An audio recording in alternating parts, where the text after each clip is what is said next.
What up, Brad fans? How you doing? I hope you are well. This episode, we're continuing on with a topic that we covered in one of the conversation episodes with the Connecting the Dots filmmaker, youth mental health. This time, we're it's a bit more of an expansive conversation, and I had my brother Daryl on the show because he has been a teacher for 10 years. He currently teaches and has for the last while taught students in the sort of middle school, high school, junior high, high school age group. And when the movie The Social Dilemma came out, this Netflix documentary about social media, he was really recommending it, and we talked a lot about um, this issue. Like, what is it about social media that's potentially driving this mental health issues or crisis, however you want to put it, in youth? So I was like, dude, you should come on the podcast and we can talk about what you've seen as a teacher, what you've seen in the students, that kind of thing. And I dug around and found some papers on what is it about social media that is so harmful to mental health, especially in adolescents, vulnerable adolescents and stuff. So the conversation kind of goes a bunch of different places because there's a lot there, and the data is kind of just coming out. So it's interesting to understand, like, well, how do we know that it's social media that's driving this thing, and what exactly is it about the nature of social media or um, being online or whatever that's so damaging? And it actually, we in the research and some other things, I don't want to give too much away here, but it's a combination of things. So we talked about like the lack of play that kids engage in, the pressures of that get put on them about academic success and stuff like this, and then also where does social media fit into that. So it was a really fun conversation, I think an important one too. And it was great to have my brother on and get his insights from 10, like I said, 10 years of teaching uh, and seeing this sort of play out over the last decade. Because when he started, like 10 years, so 2010 roughly, that he started teaching, that's kind of the window that the research shows that the mental health issues started and have gotten worse over time. So he's kind of like uniquely positioned to kind of comment on this. So it was really fun. It was a really great conversation. I'll thank him for doing it. And then, we're talking about the dangers of social media and stuff. And I'm going to say, hey, follow the show on Twitter and Instagram at 2brad4you. Um, that's for you. I'm doing that for you so that you don't miss an episode. It's not to boost our count or anything like that. I don't get any pleasure about seeing the accounts go up.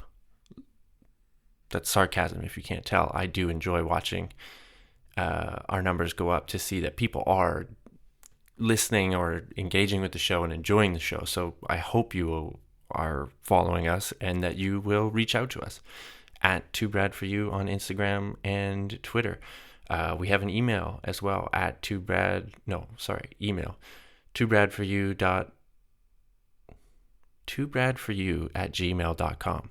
See, too many flipping handles here. I can't keep it all straight. The website, 2brad4you.wordpress.com. Basically, if you Google 2brad4you, you'll find some way to get in touch with us. If you're got a podcast service that you use, subscribe there so that you get all the episodes. Leave a comment, leave a rating, all that stuff. It does help boost the profile of the show. It does make me feel good to see our numbers go up. But again, we do the show so that people listen to it. So I hope people like it and listen to it. So that's it. It sounds hypocritical, and I always feel like such an asshole for badgering people about subscribing and commenting and liking and stuff. But please do. I mean, it would be nice. There's a little guilt trip for you. That's it. That's all for me. I hope you enjoy the conversation, and get in touch at 2brad4you on like any platform. So here we go. My conversation with my brother Daryl, the teacher, about many different aspects of social media and youth and mental health.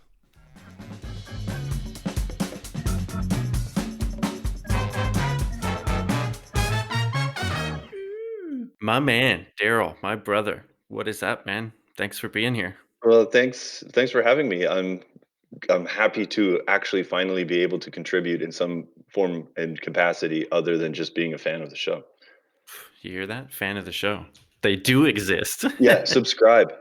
I didn't pay him to say that. I didn't pay him for that. Mhm. No, it was, well, I guess let's start with, like, why this topic came up and why, we decided to do this because that movie, the Netflix documentary that just came out, The Social Dilemma, when it came out, um, I had it on my watch list already, but you kind of flagged it for like in some of the group chats and stuff that we're part of with our buddies and stuff as like people should check this out. And you were talking about how it relates to some of the things you see as a teacher. And you're now what, 10 years as a Yeah. teacher? Yeah, I got my pin. They gave 10 me a year little pin. pin. Thank you for your service. Yeah, yeah. Well, yeah, it's service. Yeah. The front lines of the future. Yeah. Exactly. But so that's interesting because it does kind of, so we wanted to, that was it. We wanted to talk about the social media influence on um, youth mental health, right? Because there's Right. this connection that's being made, and the social dilemma talks about it, and it's something that you can kind of like. It makes sense, right? Yeah. When you hear that argument and stuff. But it also kind of like made me think about how people talk about when we were growing up, it was like, oh, video games are going to rot your brain and Yeah. all this stuff and TV and everything like that. Yeah. I Kind of think it's thinking about important though too to discern. Like I think it's something that I try to look at now, and when teaching, it's media literacy is actually part of our health curriculum. it. But it's very like basic stuff, and it's basically just a little bit of critical thinking. And I feel like it's best to move it into three different categories. And if you have screen time and content and social media, I can see how you could misconstrue all three of them, and there is some overlapping. But Mm, I do think you could pull those apart and look at them in different ways. Like screen time is more of a sedentary lifestyle type thing. Is like, are you spending all day, every day in front of a screen, whether it's your phone, whether it's a TV, or at work, computer? And then content is a big part of where what we grew up. So like Mortal Kombat shows up and everyone is up in arms because they're worried that we're going to start ripping each other's arms off and beating your opponent with it. Doom and all that stuff. Yeah, Doom. Like even the music, right? Rap music, Right. NWA, like that's big. That's a content thing. Yeah. And then and now social media is a totally different beast Right. because of the whole like persuasive nature of it. So persuasive nature, you mean like the Yeah. addictive nature? Yeah. Yeah, Right. it beckons you. Right. It's Yeah. designed to beckon you. And that was like the social dilemma kind of like showed that film. It showed that really well how that does that. And Right, that's and not that even that's not even an issue just for youth, but no, no, it is everything, but it is something that you've, like, observed, so in 10 years of teaching, it's something that you observe and you can't really put a finger on it. Like, you have these thoughts and these feelings about, like, attention issues or attention deficit, um, and it's like and you can kind of observe it passively because you're standing in front of 28 kids every day. And then that's what I kind of really liked about the social dilemma thing is it was able to like it wasn't any kind of major revelations as long as you've been a conscientious observer of the world since like the in the discussion about social media, because I do yeah think that that's part of the thing is that that movie put it in the most explainable way that I've ever seen, with where they had the characters that were like behind, like they gave the algorithms that run social media yeah like the characters. drama like the movie part of it the dramatization Yeah, of some of the concepts that they were trying to explain because it and is a weird concept to like yeah, like you said, if you're a yeah conscientious observer of the world, you might know these things already. But I feel like the danger or the persuasiveness, addictiveness of social media was something, and the data collection issues was something was really hard to get people to understand. Yeah. 5 years ago, 3 years ago, I Yeah. would, I had trouble explaining it. Like I would listen to a podcast and be like, oh my God, this is a huge issue. Yeah. And then go to tell someone about it. And they'd be like, it's not an issue. I don't care if they're collecting my data. What does Right. that What mean? do I have to hide? Yeah. Yeah, yeah, yeah, exactly. And I'd be like, if only I could explain it the way that it was explained to me, but I can't. So Yeah. anyway, that's kind of a Science bit of a tangent. communication, right? That's why we're here right now, is science communication and like putting that. Apparently I suck at it. Well, yeah, I don't know. Well, it's still early, right? And it's Yeah. and the whole thing is like having the conversation is the point. Right.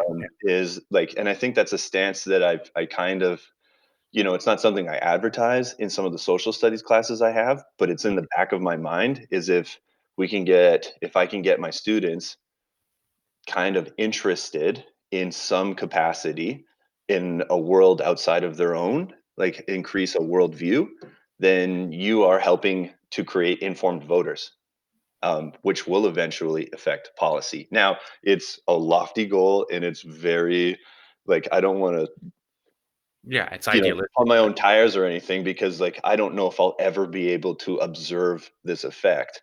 But I right. do feel like that's in part why this is a topic that I'm very interested in, because I do feel eventually we need to put some legislation into it. Like it's going to be a topic that people will have to vote on. Yeah. Yeah, yeah, yeah. Yeah. So yeah, no, 100%. And I mean, of course, like you should shoot for the ideals. Like, you know, Yeah, maybe I won't, maybe I'm not reaching this, or maybe one student gets it or whatever, but it would be ridiculous to not do it because you know, that yeah, those are the shitty teachers, right? Well, I'm not gonna yeah. make a difference anyway. Fuck it. You just Well, and it's put it in. genuinely interesting too. It's easy to. I find it just genuinely interesting. Yeah, 100%. So you were saying though, that you can. So the movie showed things that like if you had been up to speed on this, it's not a new revelation that No. this is happening. Yeah, But and I think a lot of people who do watch it will be able to be like, "Oh, yeah, like I have seen that." Like you like our generation, we were old millennials, enough. Yeah, millennials. Yeah, I'm 30. I'll be 37 in December. But I'll be 36 in yeah, July. so the I'm pretty sure you could attest to observing a change in like the nature of play or social interaction. And the best anecdotal I have is like taking public transit, where you were able to like ask a stranger on that bus if this was your stop, if Mm, get a little bit of assistance, and then watching the iPod show up, and now everyone is plugged in, mhm. and then they kind of look at you funny if you're asking for directions or whatever, because they have to unplug and it's this big hassle. Yeah. And then you it's like you understood it and you get Mhm. it because you're old enough. Like, I'm old enough to remember a world without the internet and young enough to have adopted it fully. Yes. Yeah, no, for sure. I'm just always like kind of wary of that. Well, I don't know. There's so many things there. Like, so the idea that okay, well, now that we all have devices, Yeah, that's so something that people throw out all the time. It's like, well, now you look on the bus and no one's talking to each other. But it's yeah. like it's not like people were really like just chatting it up on the bus No, before definitely phones. not. You know But what I mean? it's like conversation versus connection. Right. So, and I think that's one thing that I've observed in students is they misconstrue conversation and connectivity. They're like, and those are two different concepts. Like, being Right. connected to people is not your ability to converse with people. And Right. especially if there's like a level of anonymity to it, whether you want it or not, because we're separated and we're physically not in the same room together. It does it makes you, what's the word? It's like you're more emboldened to do certain things. Well, yeah. I mean, this Yeah, is what we were talking positive about or with negative. comment sections and stuff like this, and the gross shit that people put Yeah, on the internet because they don't face the consequences. So this is the interesting thing to me, right? Because when we were talking about all these things, uh, I was like, okay, well, so what is it, right? Like, is it and you kind of parsed it out at the beginning there, that there's different elements to this, content versus social media versus screen time and stuff like this. So the data that, like, Social Dilemma and other things that have kind of like raised the alarm about youth mental health, is that there is data that shows from 2010 to 2018, like in a very large data set, suicide has gone up, depression, anxiety has gone up in adolescence. And I can't remember what the age range of adolescence is, but let's say like 10 to 17 or something, Hmm. yeah, something like that. Um, and there's other measurable indicators of, a problem, a mental health problem in this age group, and it's gone up Yeah. quite drastically. Some of the numbers are, the levels of suicide or the rates of suicide, 4 times as high as they were pre 2010, something like that. Yeah. So it's like, then the psychologist that I was reading these papers, Jonathan Haidt, is a guy that talks about this. He's done podcasts, he's written books, and so I started with him and then found a few other authors.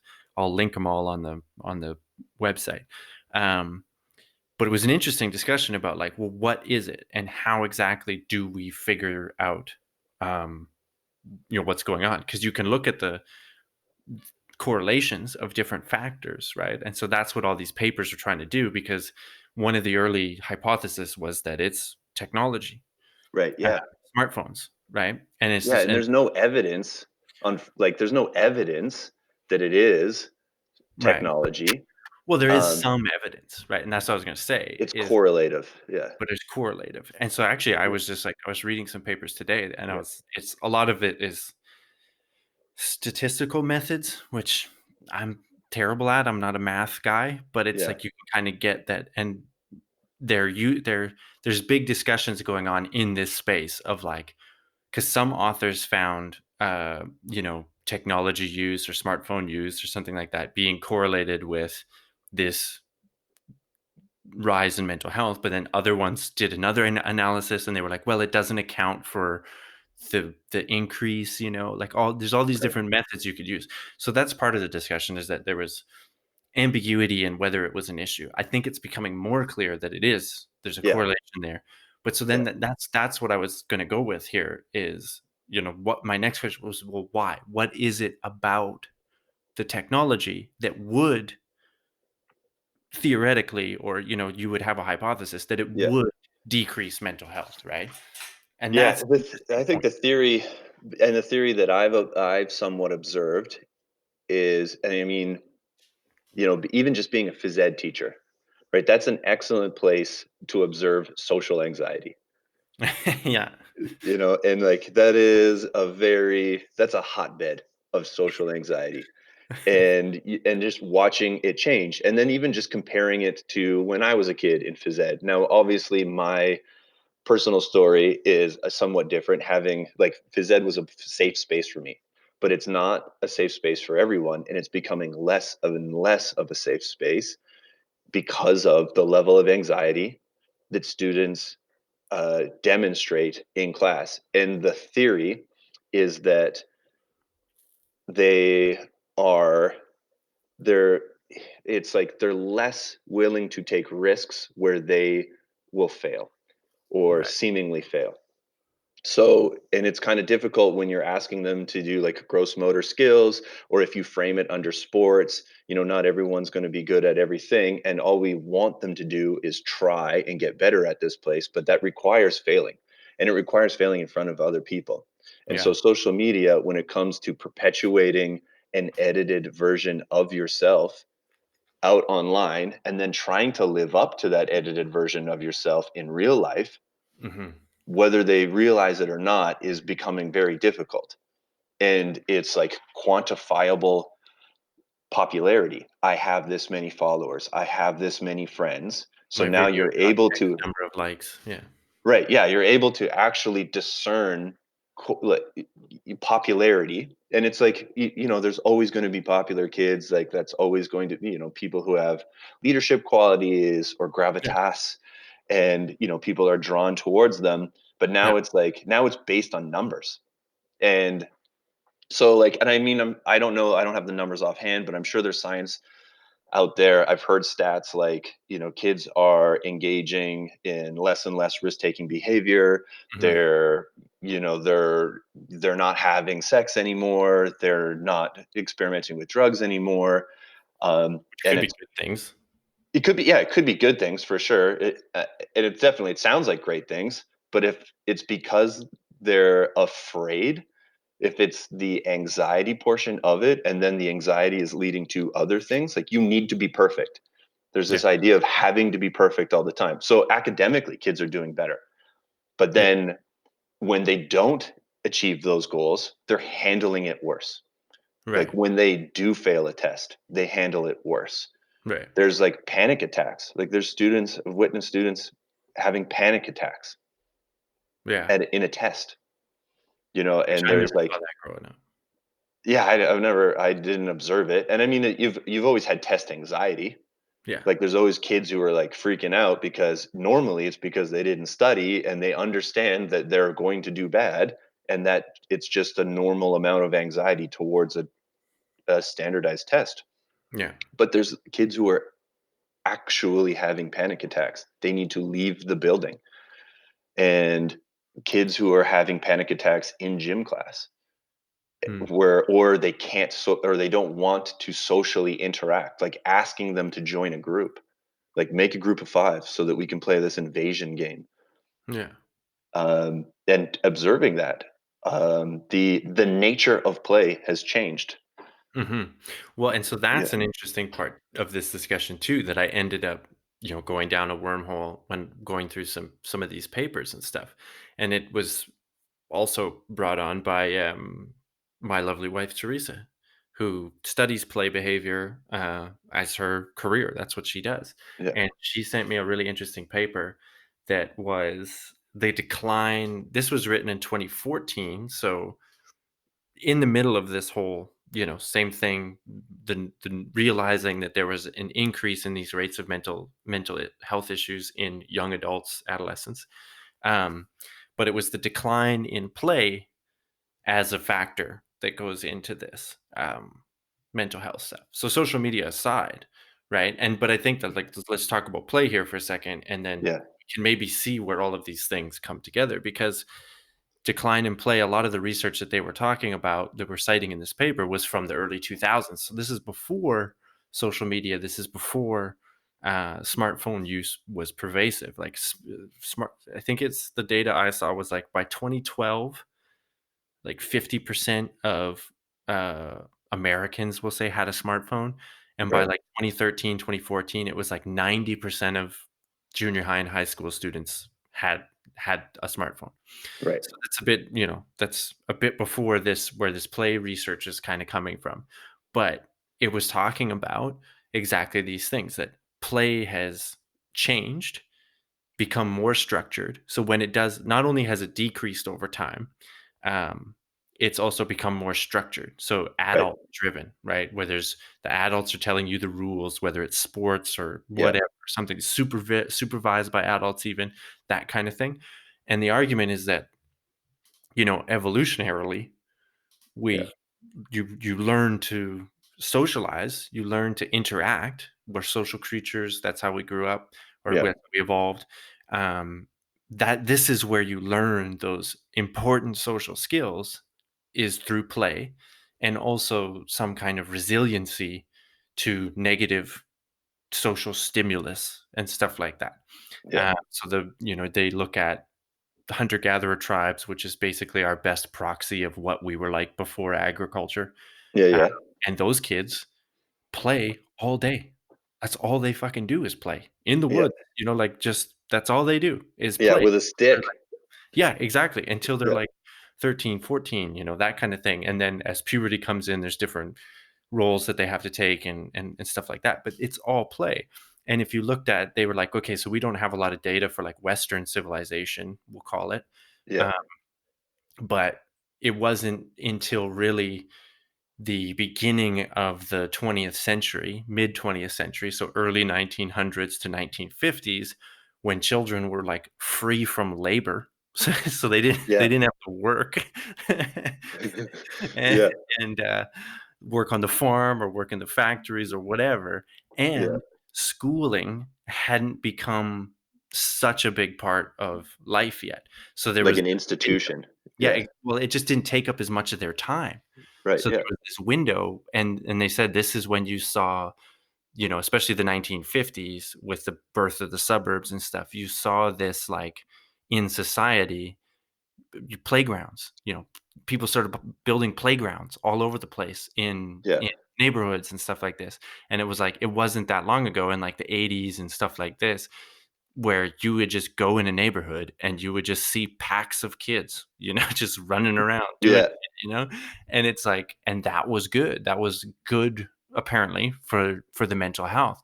And then as you get into the 80s, 90s, and so on and so on and so on, Yeah. that unstructured play, free play, I think the researchers call it, has Yeah. declined dramatically.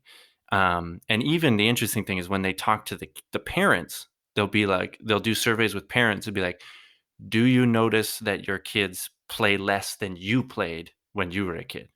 Yeah. And they're like, "Yes, yes, I know that." And they're like, "Do you think that's a good thing or a bad thing?" Well, no, it's a bad thing. I think kids should be Interesting. playing and doing that stuff. Yeah. So now that you know that it's happening less, and you agree that it's not a good thing, Yeah. why don't you encourage them to do it more? And the top 3 answers were, fear of predation, molestation, and Right. Yeah. traffic, getting hit by a car or something. Yeah. Which the only one I can really kinda understand is, well, I mean, I can understand all 3, but traffic, because the other 2, all the stats show, are incredibly rare. It is incredibly Yeah. rare that a kid just gets snatched off the street. All Yeah, of and do those you know things. how many 11-year-olds or 9-year-olds or 12-year-olds, like these young kids who have a cell phone, and it's because their parents gave it to them, because their parents are afraid that their kid is going to get in trouble and need that phone. And Yeah, it's like a lifeline. I remember when we first got my cell phone, first cell phone, it was an electronic leash. yeah, Yeah, that was the framing of it, is like all of a sudden now mom and dad can find me wherever I am? yeah, yeah, yeah. Boo, that Yeah. sucks. I'm reachable, I'm contactable, yeah. Yeah, if you didn't answer your phone, you got into trouble. Yeah, Yeah, yeah, yeah. So this, I think, is an interesting component here because, and this is what some of the data on social media use is trying to parse out as well, or some of the research into it is like, so this lack of play, let's say that this lack of play, this lack of face-to-face social interaction, yeah, especially in these critical windows of development and stuff like that, that's going away for some reasons. What is it getting replaced with?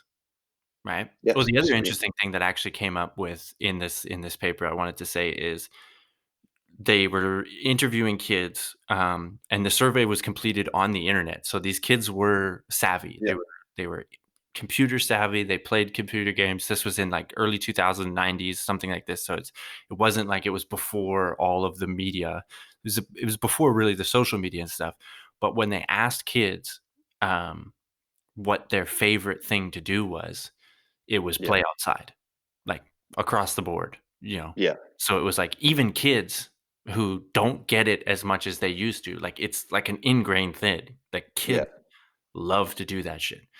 Um, so, yeah, so now that we're, like, doing that, like, now they have more structured after-school activities, and there's this pressure, like you said, for academics, so they're doing better at academics and stuff, and there's more pressure there, but yeah, without this unstructured sort of play and learning to have these social interactions, what are they replacing that with? And that's what it got to me thinking that it's like, okay, well then, yeah, social yeah, media can become a proxy for some of that stuff. yeah. But And uh, there's science too that's saying that like the one of the most reported mental health illness situations is loneliness. yeah, And so if loneliness is going up, yet the argument for social media is connectivity, well, there's obviously a difference between the conversation and the connection mm, that social media offers. You yeah, right? When people start collecting friends like stamps, and they're less connected to those people, and could you imagine in a situation nowadays where you had a kid go to a stranger's house, like you've observed in the block in your suburb on the cul-de-sac, you watch this new family move in, and there's a kid that's roughly your age, and then you decide to go to that house, knock on the door, and say, "Hey, do you want to come and play street hockey?" Yeah. Like Do you I just want don't think that happens. I really don't think that happens anymore, and I don't have kids of my own, Yeah. but I know that even in gym class, they're not doing that. They're not going to go to somebody who's sitting out, who's afraid to interject themselves into any kind of game that's being played, and they're less inviting and they're less seeking. Like they're the level of anxiety towards interjecting themselves into, and they're not even like, they might be strangers, they may not be friends, but they're definitely know each other. They're in the same class, they're in the same school. But to talk to them, or text them, or to hide behind an avatar, they're far more willing to do that. Like they'll go online and play with anyone. Mhm. Mhm. Which could also you could probably make an argument is more dangerous than Yeah, playing with kids in the park, across the street from your house or a couple blocks away from your house. Because I mean, the unfortunate fact, I think, when you look at predation yeah, of children and stuff, it's like the internet is yeah. They're not at the playground. They're yeah, not at the playground. They're they're getting online. they're getting groomed online by, Yeah, or they get, they think they're talking to another 13-year-old, and it's actually some fucking 45-year-old, predator on the other end. And yeah. I don't have the I mean, that's data on like that, so I Chris don't wanna Hansen. fear-monger. That's Chris Hansen, To Catch a Predator in a nutshell. The whole thing is like done online. Yeah, yeah, yeah, yeah. So it's kinda counterintuitive, but you're right, there is data that, and this is what, like, was really interesting to me was, like, what is it about the technology, if there's this correlation, what is it about the technology that's harming, the kids or the development and stuff. And I think a lot of it comes down to, well, you said you made an important point, I think, where it's like there is this you put this idealized version of yourself out there, and the Yeah, nature of the communication. So I think that's part of it. So part of it is the nature of the communication, the nature of the medium, we'll say. yeah, Um, the fact that it's not a face-to-face medium, and that it's taking away from time doing the other things that are more, psychologically nurturing. Because that was one thing that popped out in some of the data I saw was it even the kids who didn't rate as high on social media use right. were also suffering the mental health effects, because they have less people to talk face to face with. Yeah, Everyone's online, and you don't yeah, want to be online.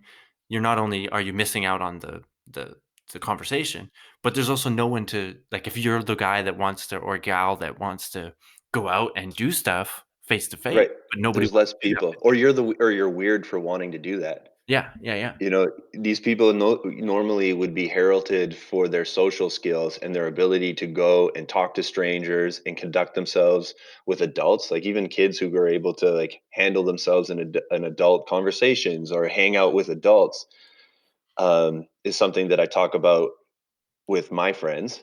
And then, yeah, you are the one who is ostracized for having those types of social skills. There was this group that came through our school called Dare to Care, and they focused on bullying. It was a professional development opportunity, and they said one of the things that they're able to attract and like learn through science is that victims of bullying have certain traits.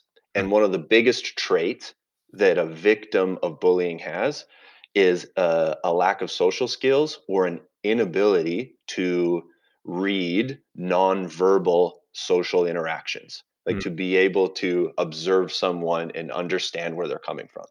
So right. that's an observable trait that a lot of victims of bullying have.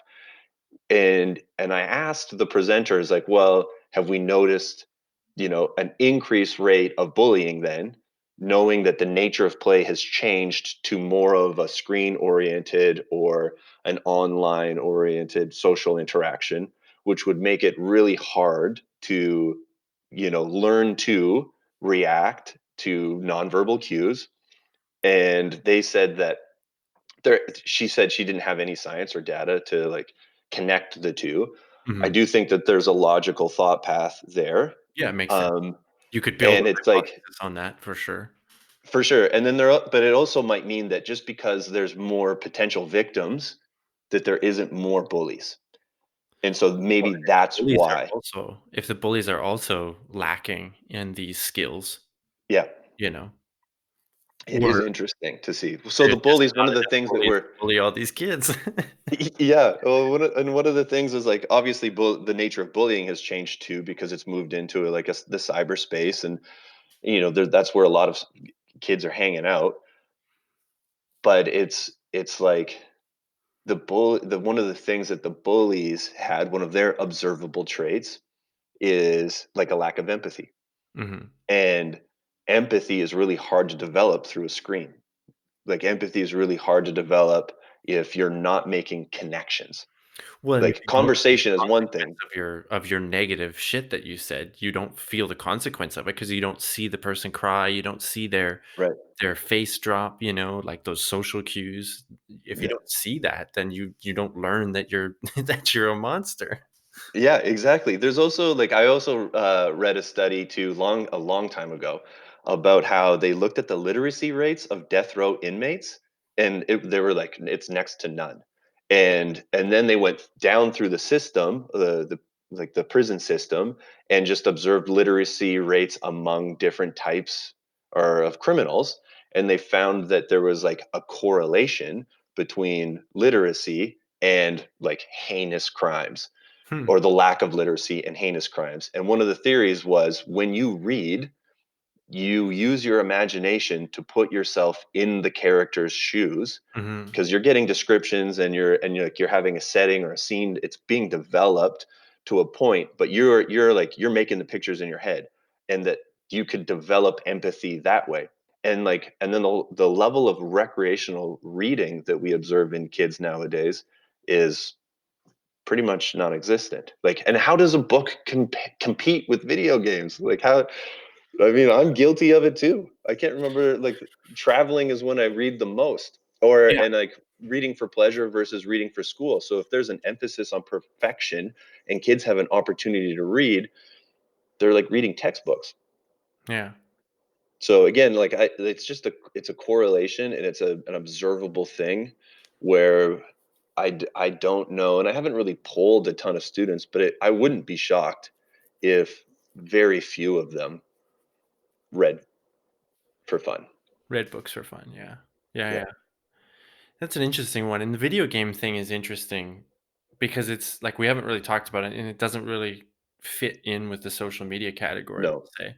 But I feel like it's like they get demonized a lot, but I wonder if it's the same. Like this is kind of a bit off topic of what we were Yeah. intending to talk about, but I think it's an interesting one because Well, I think it just goes to screen time. well, screen time, right? So then you're Yeah. taking away from these other things.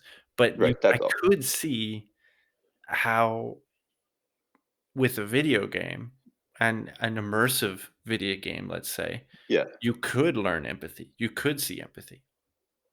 There might be demonstrations of empathy in the game, but the imaginative side of it isn't there. It's like you're playing within the confines of the game. The game designers, the writers, they're telling you your world, they're showing you what the world's supposed to look like, and they even give you bits of dialogue to use so that you can choose to be empathetic or not. So I don't know how much of it is being learned Mm, when the point is the imagination. Like if your imagination is helping you put yourself in these characters' shoes, so I think within a video game or a movie, you can observe empathy, but you're not participating in it. mm.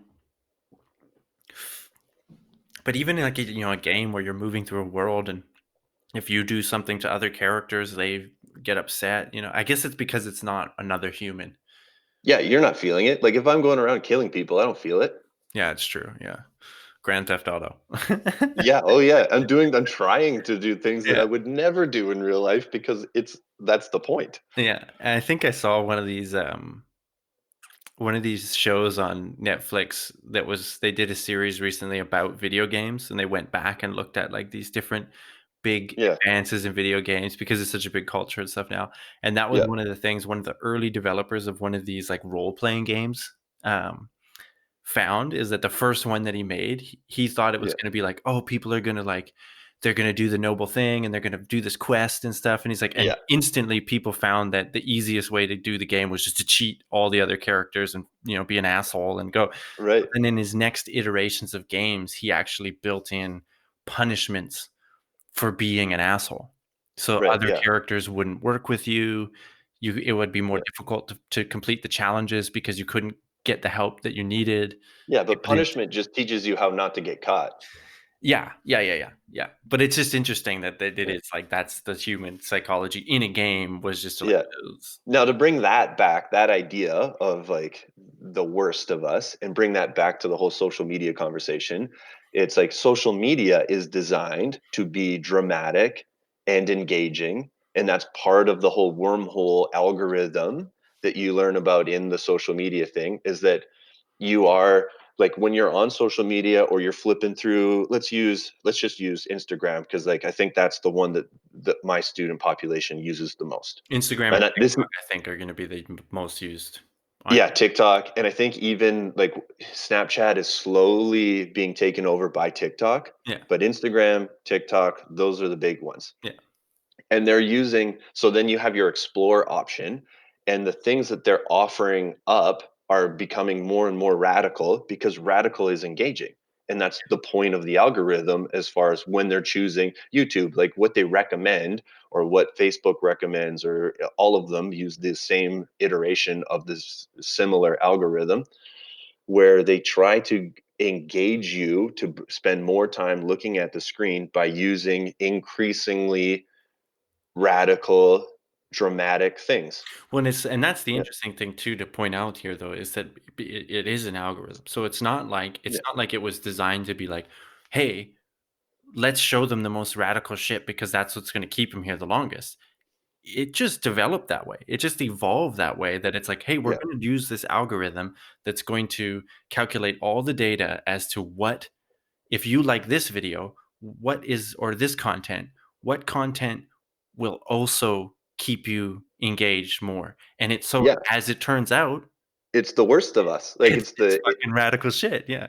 yeah, yeah, yeah. It brings out and I mean, like we're all like I don't think It's human psychology. it's human psychology. Yeah, it's like I would never do this in real life, so here's an opportunity to observe it or to play it out. Yeah. And it's like to play a villain that's an interesting concept because you don't really want to do that in real life. And so I understand why it's engaging. Like I understand. But it's not even so much like, yeah, like the villain thing, but it's Yeah, also emotions that will trigger you, right? Like yeah, outrage, drama. It's just drama. Yeah. drama. Yeah, yeah. Yeah.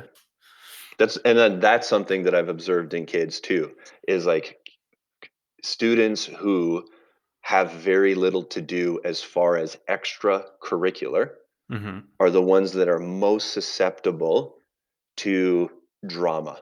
So Mhm. they're the ones that get the most outraged when one of their friends decides to go eat lunch with somebody else.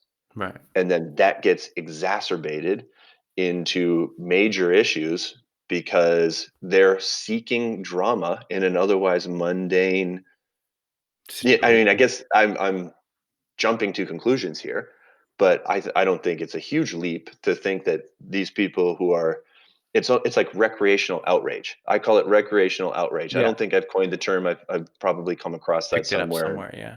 picked it up somewhere, but it's and you see social media in that regard too. So trolling, Yeah. like having kids, like students will herald trollers. Like these are like they're idolized their ability to troll, and then you ask them about it. It's like, so you really like this person's ability to enrage people? So you have a like in a way, it's a bully. Like you really enjoy this online bully because of their ability to enrage. It's like, oh well, yeah, the guy's funny. It's kind of funny Yeah. to who? To you or to the person getting trolled. But think about that. Like, think about some of the shit that we grew up on that Yeah, like blew up when we were in sort of these years. Jackass, Tom yeah. Green, this shock prank humor. It's kind of the same shit.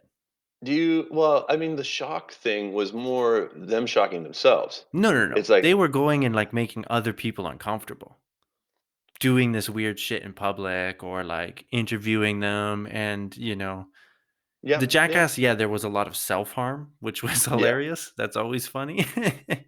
yeah, But also, like, when they would go to a store and be so ridiculous, in a yeah, costume or something, and that was the joke, was that, like, the employees would be like, "Get out of here. What are you doing? You fucking," and you would yeah. outrage them. So you're trolling them. Like, they did that For, one where I they guess blew the so. air Yeah, horns with the guys golfing. I mean, that's yeah. trolling.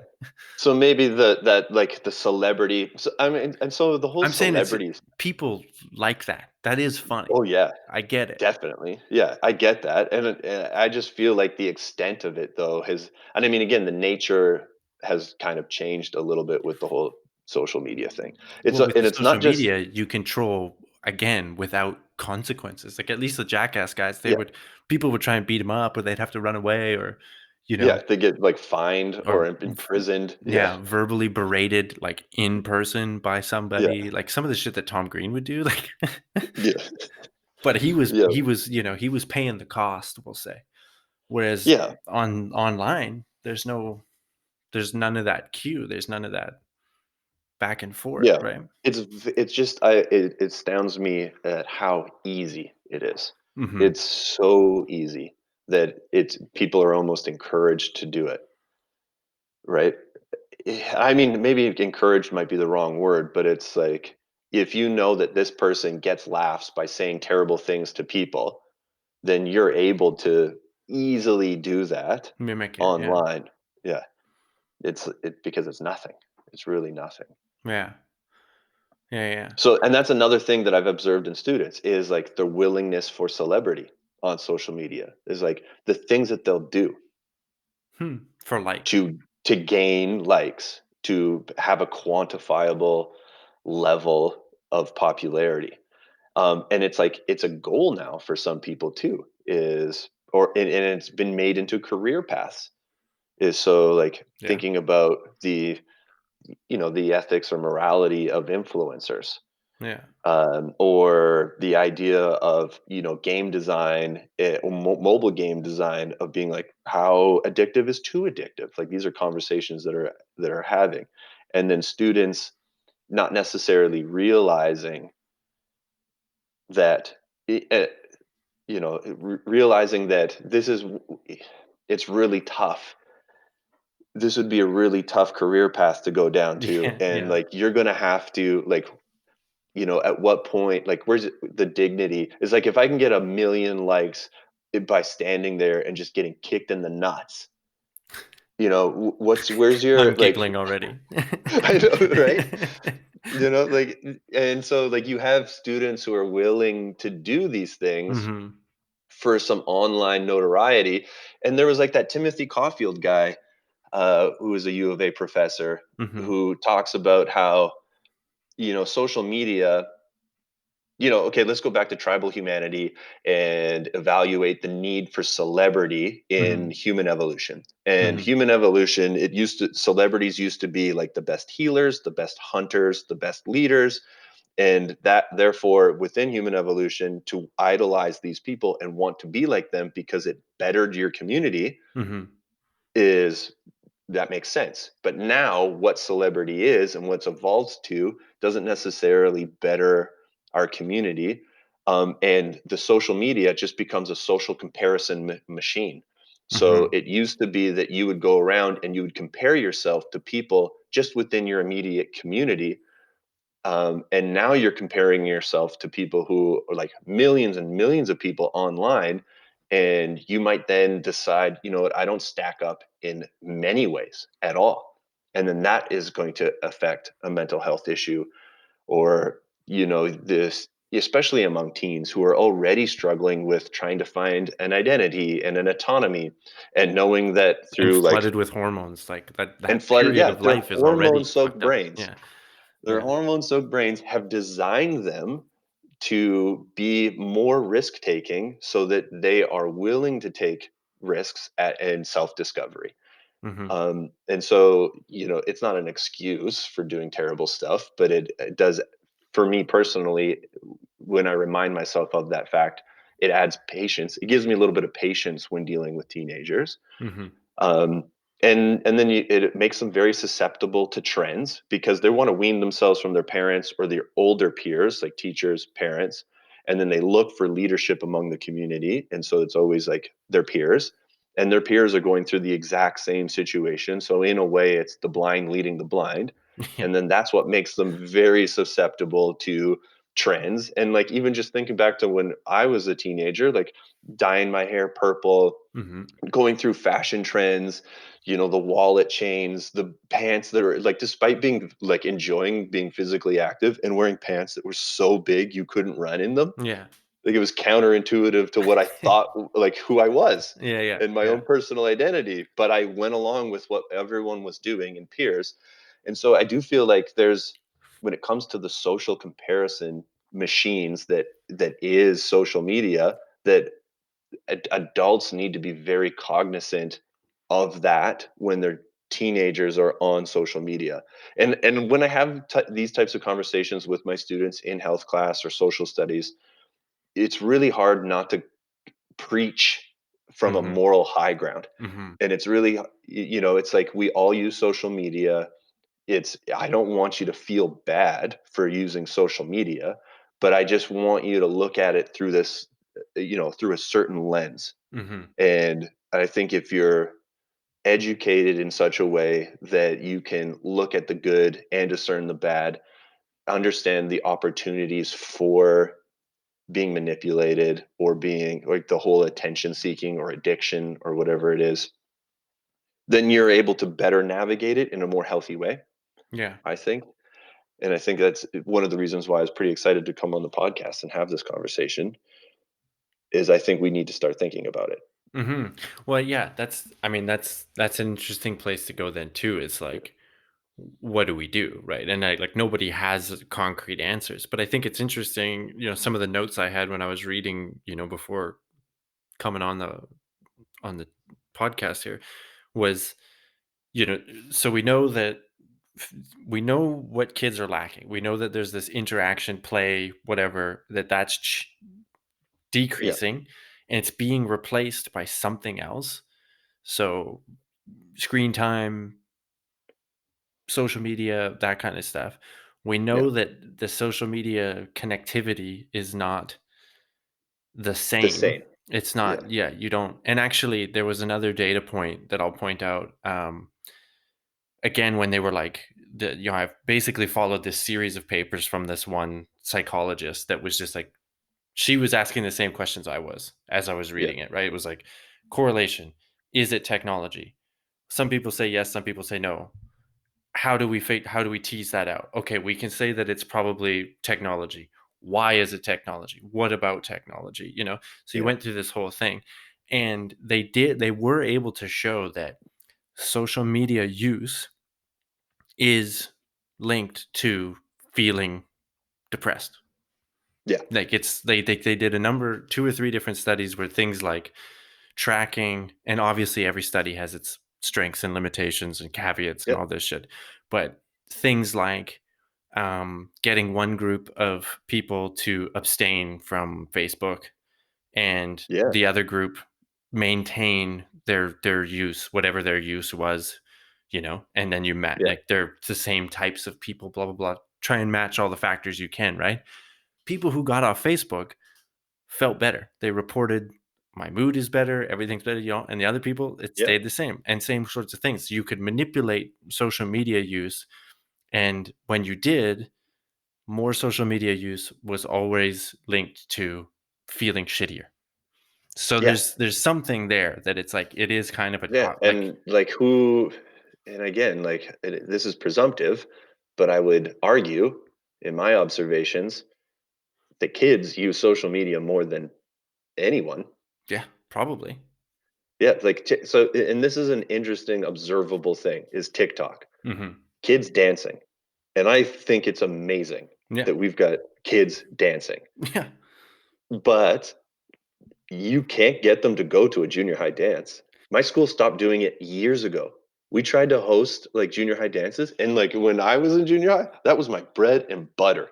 Yeah. I showed up trying to dance because I understood that I was, it's like I was one of the few people that grew up dancing. Like mom had us dancing. She was dancing in the kitchen all the Yeah. time Yeah. and Yeah. like two stepping and all that. So it's like I felt I had a bit of an advantage. Hmm. So kids now are dancing and it's complicated choreography.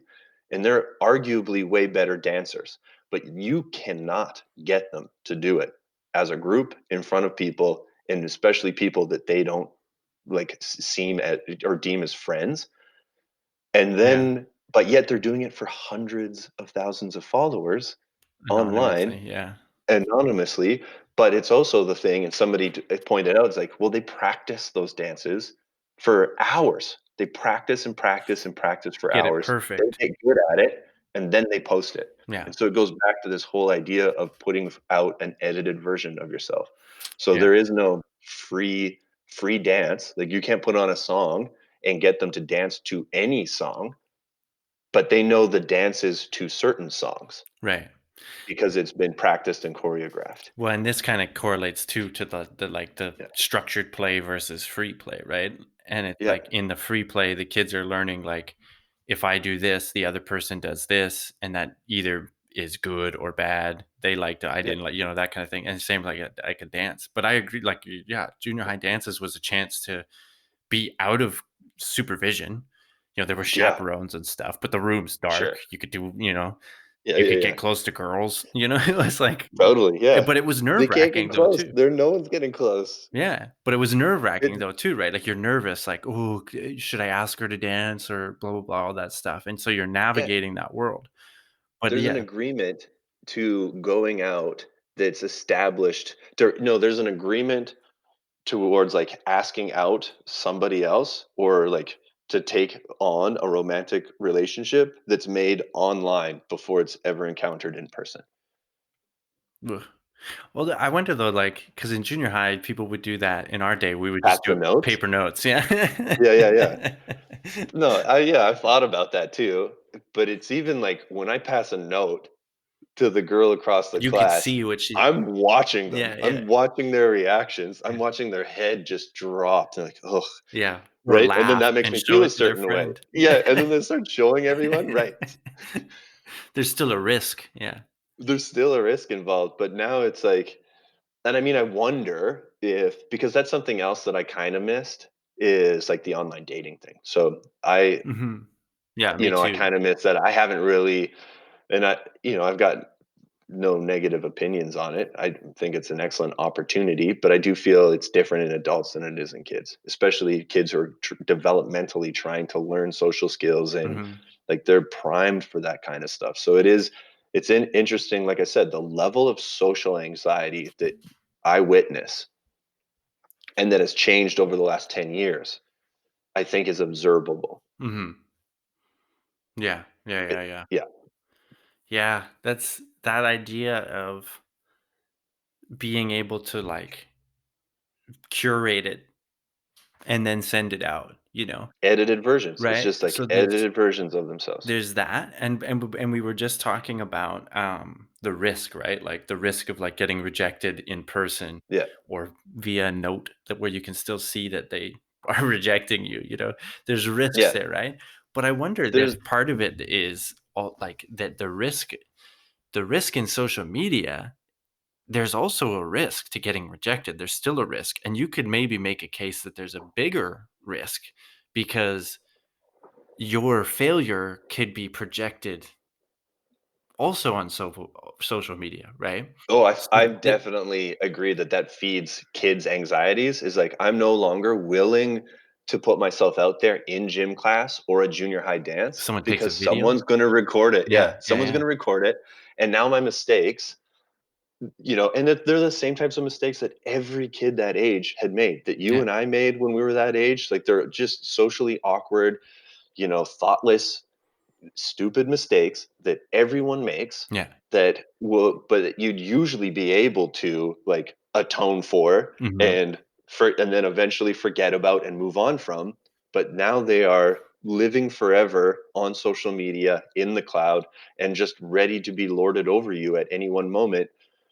And that's something that kids would definitely do. Like if you make a mistake in junior high, everyone will know about it, Hmm. and it'll be a hard time living it down because it there's a possibility that it never goes away. There's a And permanent that would record. Yeah. definitely add to anxiety. Right. Yeah, so I would definitely not, unless I know that this TikTok dance is fantastic and I'm really good at it, I'm definitely not going to put it out there. Right. But then think of it too as the you do put all this work in. You do the Yeah. practice. You do, spend a inordinate amount of time and invest in this thing to put it out there Yeah. to get the likes, and then you don't get the likes. And it's not even like you fucked it up or anything. It's just you just, Yeah. whatever it is. I'm Maybe curious. you Yeah, like I'm that's got curious to be though, a like if those kids though, they are obviously selecting their social circle online, like they have certain followers. So maybe that plays into it too. It's like I only have people who are following me that can like watching a kid go through their Instagram and liking everything. yeah. It's blinding thumb speed. Just like up, double tap, They double just tap, like double tap. everything. See, I'm Yeah, stingy with likes. I don't give likes to anybody. yeah, You me put your too. I kids on want my Instagram, I likes ain't to gonna be like that. valued. Actually, there's we'll keep it nameless here, but you and I both know someone who like I mentioned to them publicly, "Oh, I saw that picture you posted. I really like it. It was a good picture." And then the retort was, "Well, you didn't like it. Like you didn't like it online." I Yeah. was like, "Well, no, I'm just I'm telling telling you you right now. now." Yeah. And like me verbally telling them, it meant less Yeah. than having that quantifiable like. Wow. Yeah. And it was like I was a little put back. And then that made me want to be even more stingy with Yeah. my likes. My likes are going to be worth there's going to be a weight and a value to them. Yeah. I don't like things on Instagram and stuff, or very few things on it, because it feeds the algorithm to know more Yeah. about me, and I wanna be as anonymous as possible. Yeah, I want to get outside of my filter bubbles as well. I Yeah. go and I try to like even just delete my cache as often as Yeah. possible so Yeah, yeah. that you get outside of your filter bubbles too. Yeah, I don't like. I mean, the my use of social media I think is different than a kid's. Like Right. I don't have cable, so I follow the NBA so that I can get all kinds of news and Right. highlights and stuff. Well, and I think then that's the interesting thing, and maybe we can turn this into like, what do we do? What Yeah, are solutions? What do we talk to kids about? Because yeah, the motivation behind your use was another thing that came up in some of the research, right? And I feel like interesting. yeah, and I feel like this is something where it's like you and I, millennial guys, treat social media differently. And that's not to again be like we're better than we're immune to these things, because 100%, Yeah, we're not. We're just like everybody else. But I mean, I very rarely post pictures on my personal Instagram. I have one for the podcast where of course, I'm trying to engage people there. I want people to listen. yeah, right. It's But a advertising tool for my sure. personal one, it's like I look at it and it's like the last time I posted a picture was probably 6 months ago. And before that was probably like 6 months before that. And it's Yeah, just like, that's not what I use it for. I'm not yeah. using it to There's stay in touch with people. I'm not using kind of, but it's more but you voyeuristic. don't contribute. I don't contribute. It's more voyeuristic. But even then, my Instagram Yeah, feed is memes. Like it's my friends, sure, and I'll see yeah, yeah, what they're doing and their kids or whatever, but they don't get yeah. likes. Sorry, it's not you guys. I just don't want to get fuck up my algorithm. The algorithm. Yeah, but uh but it's memes, right? Like it's just like that's all it is. yeah, So it's jokes. So for me, Instagram is just funny jokes. And I feel like I mean, kids I'm sure are using it for that too, but they're also totally. using it more in a look at Self me, promotion. look at yeah, and did you see what so and so posted? Oh, she liked your picture. That's got to be, Yeah. like this kind of stuff, right? S- There's interesting like social science done on like gossip too, and Mm, how that helps build a community. Yeah. And so, like, how, the gossip's role in relationships and understanding hierarchies, and it has an important role to play in a social dynamic within a community. The community being, it could be peers, it could be the office, it could, like, there's lots of communities that we all participate in, but even just like gossip has an element to it. Now, I wonder how social media would affect that dynamic of community or community building, Hmm. because it's gossip could spread like wildfire, and it's like, and it'll be anonymous, so it Yeah. might just affect the types of gossip that get perpetuated. Like, it would be more just the heinous stuff, and it would be so easy to take for, like, to understand that it might be just true, like to take it for truth, instead of, like, if two people are whispering next to a water cooler, I think there's a level of skepticism that goes into that type of Right. conversation, as opposed to you reading it on a social media feed, looking at, you know, hundreds of people have read it too, Yeah. Yeah. Yeah. Yeah. how many views it has, and then that giving it weight. Yeah. That's a good point. But I think, I wonder, like, I don't know the science behind any of that, but I just feel like it's it's easy to connect dots, Hmm. Hmm. Hmm. even if it is speculation. Yeah. Yeah. Yeah. No, I mean, like, again, Yeah, it's like these would be what you would, this is the kind of stuff that you would build a hypothesis on that you would then try and test, right? So it's yeah, based on the data we have and what we're seeing. It's like what you're saying makes sense. And it would be, yeah. you could see it being the thing. So, so then, yeah. So then it's like use, right? Like, so what are what, what is a good use of this you, Well, kind of that stuff? so That's something there's a to talk about. conversation had at the end of that, of the social dilemma, where they do have some ideas on how they could better handle the situation. Mm, Like, essentially, they say the genie's out of the lamp. Like, there's no putting it back. hmm. So now we just have to educate ourselves on how to best use it. And I met with some buddies last night, and I kind of had this conversation with them too.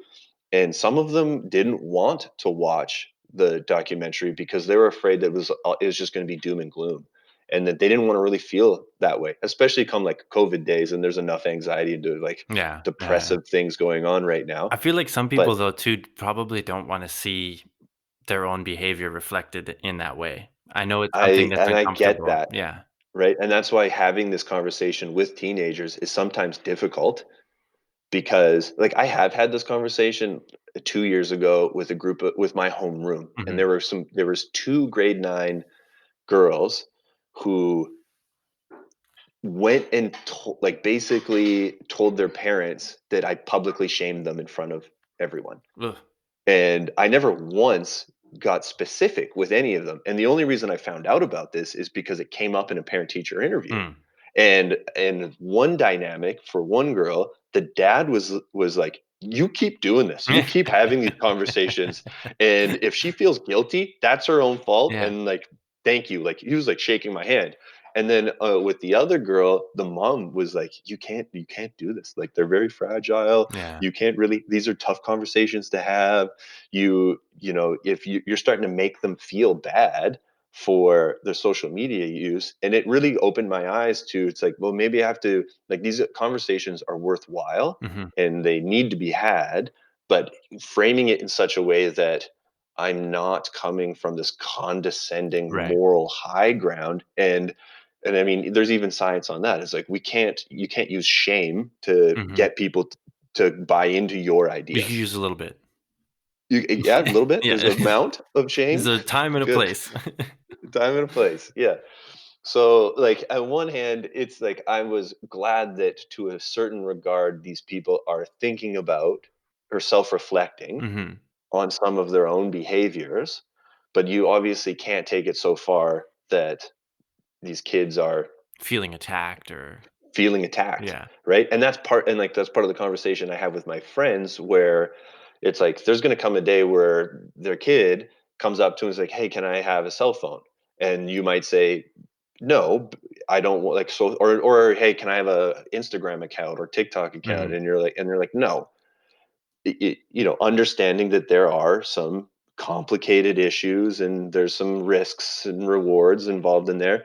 But then when they go to school, and everyone else has that account, and now they're being bullied for not having an account. Mm-hmm. That's a complicated issue too, because it requires the collective will of Of the everyone, community, of the parents. Yeah. of the community, of the parents, to be like, you're either going to ostracize your kid because you have a certain level of morals or ethics or aversion to certain things. Like when we were growing up, it was video games. Right. We didn't have video games. Our parents were against video games. They wanted us to get outside and burn some energy. Yeah. And I mean, it never manifested itself in bullying, No. but there's always going to be something, right? Yeah. And so, like, that's a complicated issue too, where I feel like if more people are having these types of conversations, and then they can better evaluate or observe how social media is being used or what it's being used for. One of the things in the movie they mention is like perhaps maybe there should be an age limit. Yeah. Like maybe we should look into, like we do it for other things. Alcohol, cigarettes. Yeah. Right. Driving a car. And it's hard enough being a teenager and on the path of self-discovery, looking for your own autonomy. Yeah. And then to have a social comparison machine like the internet or social media, um, kind of like affecting that development in some way. That Leah Plunkett, that Harvard University, she said, like when it comes to privacy and kids' privacy is an interesting, Mm-hmm. like that's a whole nother avenue too. It's Yeah. like how much should kids be, contributing to an online profile, especially if eventually that is used against them in some way, where it comes to like getting jobs or like in getting certain types of insurance. Yeah. Like, and they also said like, to this Leah Plunkett, having a locus of self discovery. So going back to the whole social comparison machine and understanding that celebrity is ingrained in human evolution, is like our kids actually becoming who they are, where they're supposed to be, because they're inundated of like by people, by celebrity, and they constantly try to be like others. Mm. And so she felt like social media isn't necessary. She wanted some place that protects your autonomy enough that you can discover who you are and who you're meant to be. That's her quote. Yeah. And that makes sense. And that Mm, like so that's like that age limit thing, having an age limit thing on it makes sense yeah, because I look at it like that's basically what we had because it didn't exist until we were older, you know? right. So our relationship with social media is much different. I mean, it's still addictive. We still spend too much time on it. I still find Yeah, myself definitely. in, traps and bad behaviors. And I watched the movie and was like, shit. Guilty. Yeah, I do that, Yeah. Guilty. Yeah. Um, but yeah, it's not like I got it when I was already basically, confident with who I was and what I was and what I was doing and stuff, so Yeah. yeah, it's very different. And I think that makes a lot of sense. So, these are like some practical solutions, but it's like in the bigger or like sorry, more like acute like this is an action we can take. But I think like Yeah. just like generally it's like what is it being used for?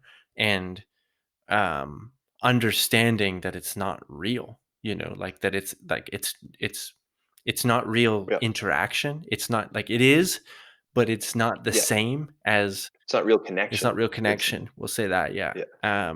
And you're not getting the things you would need out of it that you would want, that human Yeah. communication and connection is supposed to give you.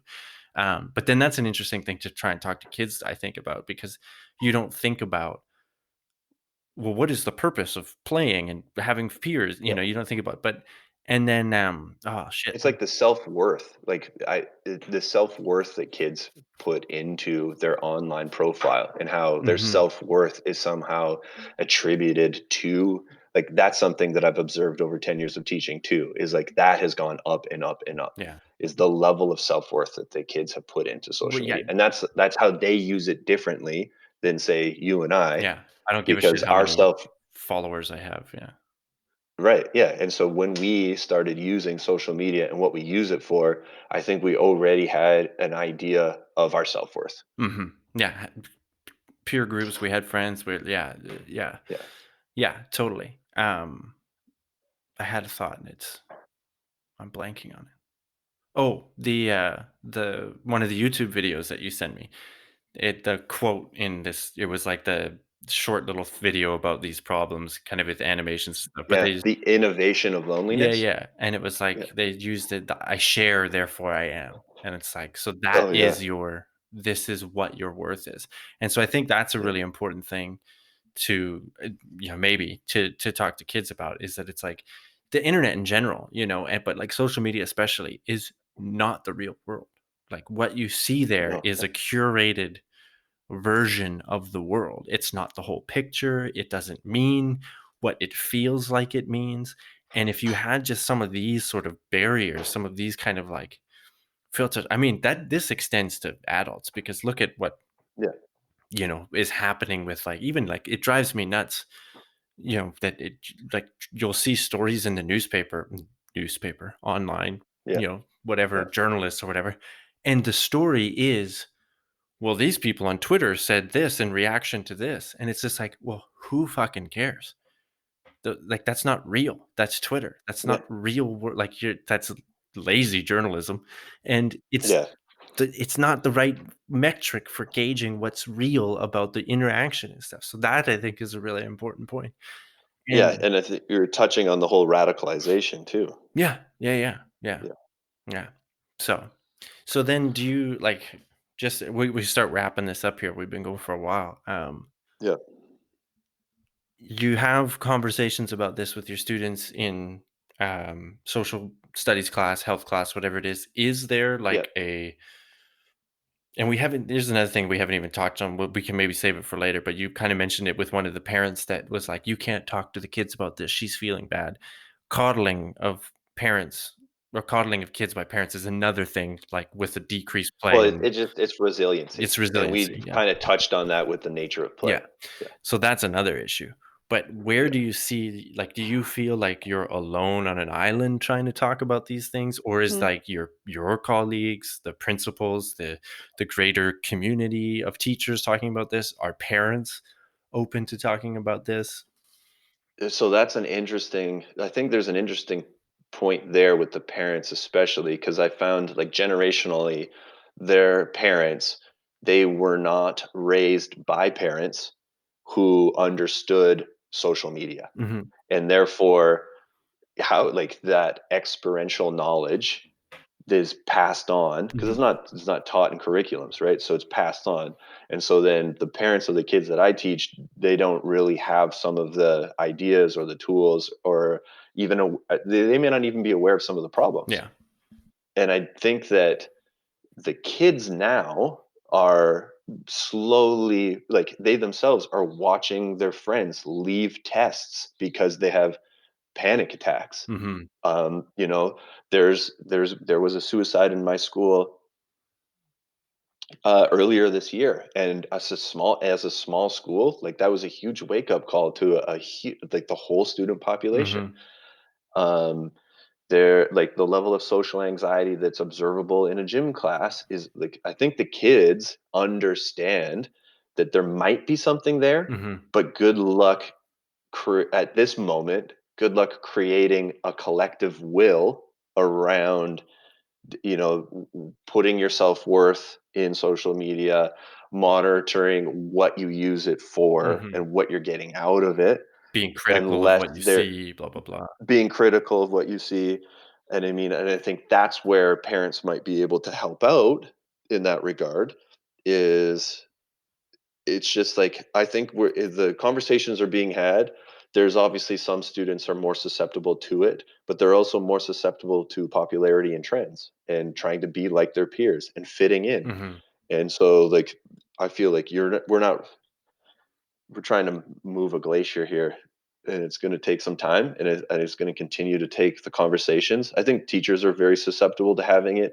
I maybe one day, like, the health curriculum has, they're kind of broad points that you're supposed to touch on. Like I said, media analysis or media literacy is part of the health curriculum, and it's a relatively new part of the health curriculum. Mhm. And then what teachers do with that and how they approach media literacy, that's when you can start picking and choosing specifically what you want to do with it. Mhm. And like all of the materials and the conversations that I have with my peers and my colleagues, and hopefully, it's like I'm not trying to teach anyone or tell anyone how to be a parent or how to teach, Mhm. but I feel like the content that we've touched on in this podcast, we could start having these conversations with our students. And you need to, like, there's milestone conversations that you have with kids growing up. It's like, you give them the birds and the bees talk. Mhm. Well, there might be a social media talk that you have, Yeah. especially if it comes to, if your kid's mental health is being affected by this, or it's potentially being affected by this, Mhm. then it's going to be a worthwhile conversation. Mhm. Yeah. Yeah, it makes sense. And like we talked about too, it's got to be like a whole community level, push, right? Like if like one kid getting off social media isn't going to hit that kid's availability of peers to have face-to-face contact with if no one else Yeah, is and we got doing to be clear too. We're not getting them off social media. it. Yeah, yeah, yeah, yeah. Like I'm not asking. I never once start the conversation with like, We need to get rid of get off social delete media, your app. Yeah. delete it. No, it's just like, know that it is addictive and that it's designed to create and manipulate your impulse. Hmm.